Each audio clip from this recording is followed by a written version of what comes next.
Rural Americans deserve access to the best of what our nation has to offer, especially health care. Across every state and every community, America's rural hospitals are the first line of defense, protecting our families, neighbors, and loved ones. No matter where you live, hospital care doesn't clock out. They're there 24 hours a day, 7 days a week, 365 days a year. Each year, America's over 5,000 hospitals care for millions of patients, providing 24/7 emergency care, delivering babies, cancer treatments, and other life-saving care that patients rely on. Behind every one of those patients are doctors, nurses, and caregivers working tirelessly to keep people healthy and safe. Hospitals are our community's lifelines. They employ our neighbors and keep our families healthy. But now, some in Congress are threatening access to care. Tell Congress, protect patient care to keep America strong. Don't cut rural health care. Listen, all you New Yorkers. Excuse me, taxi. Okay, we're looking around. This is the 77 WABC minicast. Tonight on the Rita Cosby Show, President Trump signing off on a 10% global tariff after the ruling from the Supreme Court. So he doesn't waste any time signing off on a full throttle, full encompassing 10% tariff after the Supreme Court issues. Definitely a blow to the Trump administration. But President Trump, always the fighter, says he's going to keep on going, that he believes this is good for America, good for American pocketbooks. And he says that there are other ways to impose a tariff than go through the process of which the Supreme Court, the highest court in the land, ruled that down. 1-800-848-9222, 1-800-848-9222. And you are listening to the Rita Cosby Show. Meantime, also lots of stuff happening in the Nancy Guthrie case in terms of internal politics. Sadly, it doesn't sound like any big break in the case is in store. And that is heartbreaking now that we are reaching week 3. Take a listen, because this is Arizona reporter Brianna Whitney, and she was talking about the fact that a number of people tied to the case, particularly Sheriff Chris Nanos of Pima County. He's the one who a lot of people say is being territorial with his information. Well, he is apparently saying we can't rule out that it's more than one individual tied to the kidnapping of Nancy Guthrie. Take a listen. Well, is the sheriff any closer to determining if the person we see in that video surveillance even acted alone? I mean, he went on the record today and said that they are looking into the possibility that there was an accomplice. That's still a possibility. To be honest, it feels like anything's a possibility at this point. It feels like we're still going with DNA. We're waiting for those results to come back in. We're hopeful that there will be new surveillance video and pictures. We know they're trying to go through the other cameras that were on Nancy Guthrie's property. We now know they're also testing biological evidence that was found in the home as well. So could there be an accomplice? It sounds like the sheriff says that's still a possibility, but there's so many parts of this investigation that are outstanding. It seems like we need some of those results back to make more of a concrete answer on that. Obviously, we hope to find that soon as we near 3 weeks of her gone, which is honestly shocking to say. Yeah, that is shocking to say. We see your calls coming in here. 1-800-848-9222, 1-800-848-9222. Meantime, here is Arizona Sheriff Mark Lamb, and he is from a neighboring county. And he said there's a lot of questions about this case. He said this is really a weird one because it just does not add up. Well, originally I was dubious of the letters, the ransom letters. So the kidnapping, felt a little weird. It's not a cartel. It doesn't follow that suit. The cartel doesn't typically kidnap American citizens. They kidnap fellow cartel people, rivals. And so those didn't fit real well. And then when we saw the video, it felt like it didn't feel that professional. Yeah. The guy who's reaching for the leaves to cover the camera, all that. Yeah. And, one of my questions is, and we were just talking about this in the back room, is you see the video when he's trying to cover up the camera when he first comes there, but then somewhere he takes the camera. So did he take it after he brought her out of the house? We see the blood on the front porch. Did something go wrong? And did he take the camera at that point?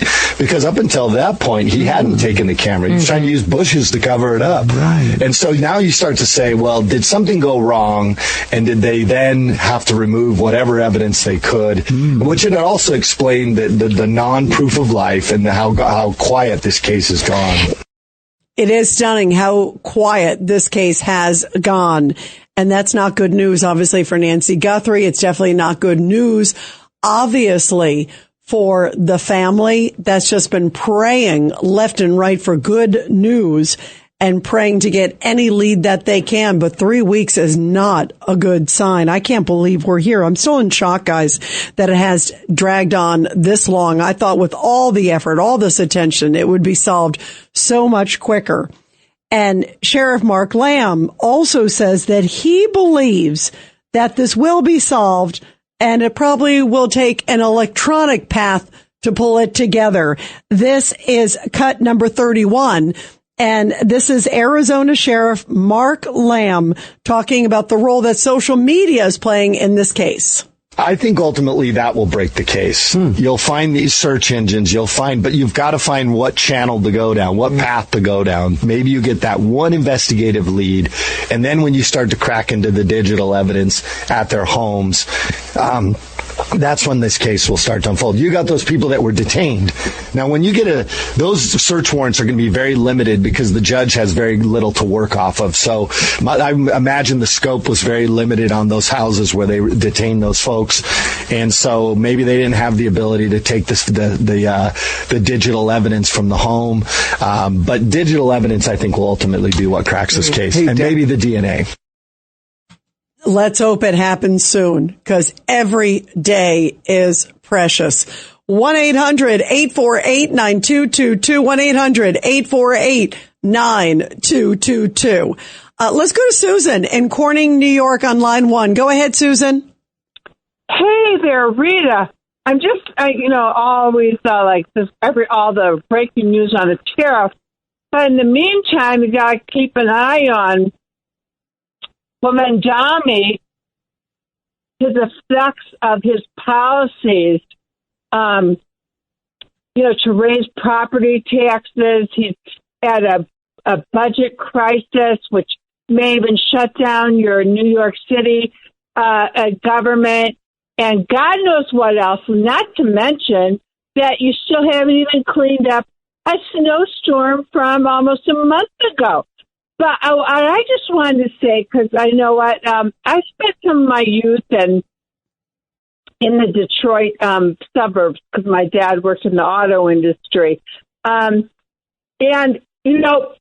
after I moved out, went to college, lived in Chicago and then New York City, Detroit, in 2014, they had a Detroit Blight Removal Task Force project, because the city of Detroit, many of the city towns, had so much abandoned buildings and blight structures that they ended up like. But what's your point? I'm confused, Susan. Susan, what's your point? My point is, I see so many parallels, and I hate to say this. It kills me, because I think New York City could be on that parallel. And, maybe people have forgotten about it because it's from 2014 and now 40,000 homes were demolished. They were bulldozed, because if people abandon, if they're under water on their mortgages and the crime and the taxes, they will just move out. You will have squatters. You will have abandoned buildings. I pray to God this will not happen. I do too, by the way. I pray you're wrong, but you're right in the sense that that's what happens. If you start charging people, like, first of all, one of the things that Mondani's trying to hold New York State hostage with is, okay, we want to see you increase taxes to the wealthy and corporations. Well, what's going to happen? Successful individuals are going to flee New York. They're not going to want to be in New York. They're not going to want to hire people, companies, wealthy individuals. They're going to leave. And then if you freeze the rent, then they can't make any money on these apartments. So a lot of them will leave them empty. And then if you raise property taxes, which is one of the other alternatives that Mondani's threatening, guess what? You think 9.5% property tax increase? That is stunning. That's earth shattering. You will see an exodus like no tomorrow out of New York. And sadly, I think your image is not far from reality. Put it that way, Susan. And that is really sad because New York is such a great city. But I think Mondani, if he pushes these policies and pushes them to the brink, he will destroy New York quicker than I ever imagined he would.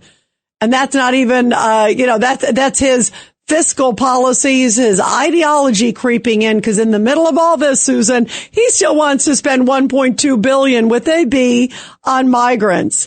I mean, you can't make it up. Susan, thank you very much. Great points. And unfortunately, let's pray that you're wrong, and that New York stays strong. Let's go to David in Staten Island. Line 2. Go ahead, David. Rita, the mayor is not only doing what he's doing, but there are more mosques being built in New York City. They may outdo the Christian churches. We are looking toward a very bad situation that's being formulated. The empty buildings will be filled in by Islam. Do think about it. Well, you know what, David? I will tell you what's been really disheartening is there are a number of people that he put on a couple of his different task forces. And some of them are members of sort of the New York Democratic Socialists of America. And a number of these groups came out right after October 7th and condemned Israel for their genocidal behavior, as opposed to the victims, Israel, for what happened to them. So that spoke volumes to me. And those are the people he's putting on his staff. And then what about when this issue happened? Sadly, remember where those folks at the temple, at the very famous temple in New York, when suddenly all these protesters, trying to block the door so parishioners couldn't come in. I mean, first of all, you can't block a house of worship. And that's what they did. They were not, far away. They were right there next to them. That was discouraging. That was troubling. There were so many issues that happened with that. And what did he do? One of his staffers condemned the parishioners, those in the temple. They didn't condemn the protesters. So I agree with you. His values are so askew. Pray for New York, David. That's all I can say. Pray for New York. Let's go to Mike on the Lower East Side on line 3. Mike, your thoughts tonight. How you doing, Rita? Yeah, Savannah's got to make up reward posters and put them all over through Mexico. Are you talking about the Nancy Guthrie case? Is that right, Mike? Yes, Rita. Okay. Put them throughout all of Mexico. Try and get them in churches this Sunday. Have the priest mention something. Posters. This guy might circle on back into the United States. If he did go to Mexico, he might go down to Tijuana, come into San Diego. It's only 17 miles across at the border. So they might come into California or they might come into New Mexico. But I think they're going to come into California. But they got to put posters in California, New Mexico, all the bordering states. But especially California, New Mexico, but put them throughout all of Mexico. These guys, they're gonna want, if they're from America, they're gonna want to come back here. And California is a good place for them to hide.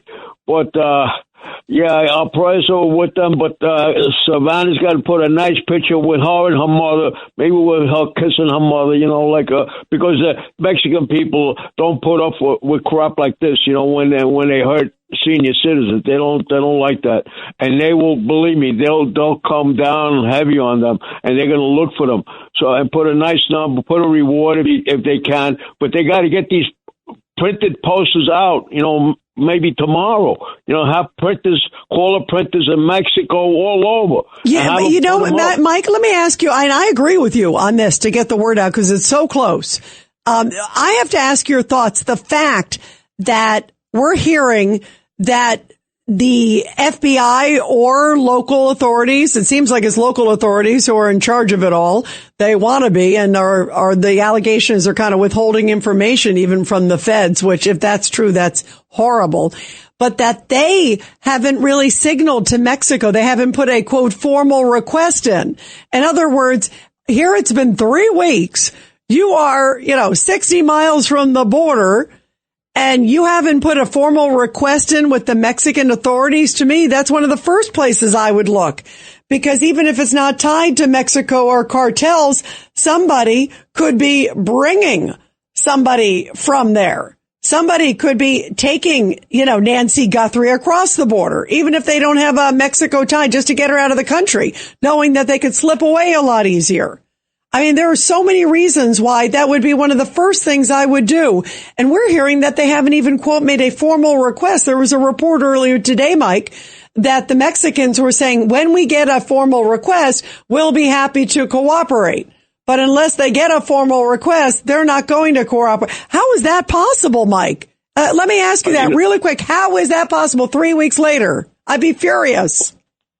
Oh, Rita, they could be putting blame on the feds too. It's if they were really looking to help people, they'd call us up. Is there anything we could do? I mean, if they were really that concerned, what are you just standing by watching an 84-year-old woman be put in a friggin' body bag and dragged over or something like that? Man, do nothing. I agree. I know. I hear what you're saying. They should be proactive. I agree. They absolutely should be proactive. 1-800-848-9222. Everybody, we will continue your calls after the break. Mike, thanks so much. Every week, the Payne family cuts straight to the real financial story. The one question, Bob, everyone's asking is, are we in an artificial intelligence bubble? You've been through boom and busts. What do you think? No hype, no myths. Just what actually matters to your money. Does feel very similar to what we experienced in the 90s. Where are we, though? Are we in 1995, 1997, 1999? Listen to the Pain Points of Wealth on the Red Apple Podcast Network.